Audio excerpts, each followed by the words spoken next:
Батыс Қазақстан облысы жастар саясаты мәселелері басқармасының қолдауымен бүгін Қазақстан инновациялық университетінде біз болашақтың қуатымыз атты жастар арасында инновациялық және серпімді жобалар республикалық ғылыми практикалық конференциясы өтуде. Яғни бұл конференцияның басты мақсаты жас талант жастарды жинау, жастар бастамаларын көтеру мақсатында өткізіліп отыр. 40-тан астам жобалар талқыланды. Осы аса маңызды конференцияда Алматы, Ақтау, Атырау және Ресей Федерациясы бас қосуда дейді.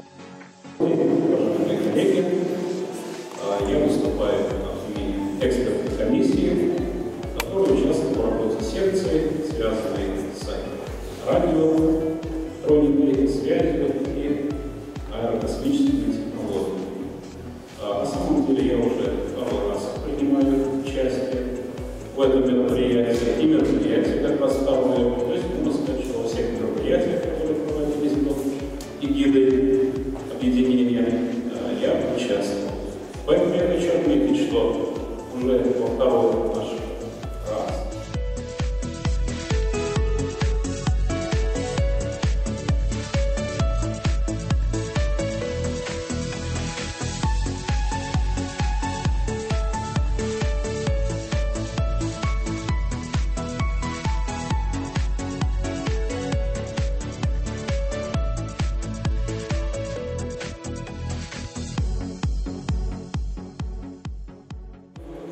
бұл жұмыстың өзінің интересінің нәтижесінде мұғалімдерге рахмет.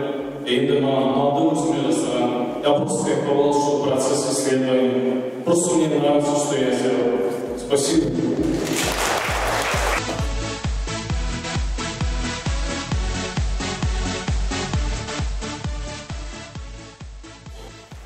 Бұл конференцияның жастарға берер пайдасы өте көп. Өйткені бұл конференцияда жаңа тың ғылыми жобалар көптеп ұйымдастырылады. Яғни шеттен келген студенттердің, яғни қатысушылардың өзінің тың идеяларын, яғни мемлекеттің пайдасын асыру үшін көмектеседі деп ойлаймын.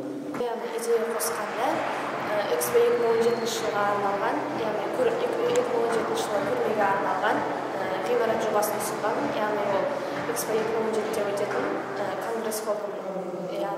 Конгресс-холл сахнасының 3D модельдегі нұсқасы болды. Яғни ол нақты бекітілмеген жоба, бірақ мен өзімнің ойыммен, өз фантазияммен жасап жіберген жоба болды. Яғни егер де осы жобаны қабыл алса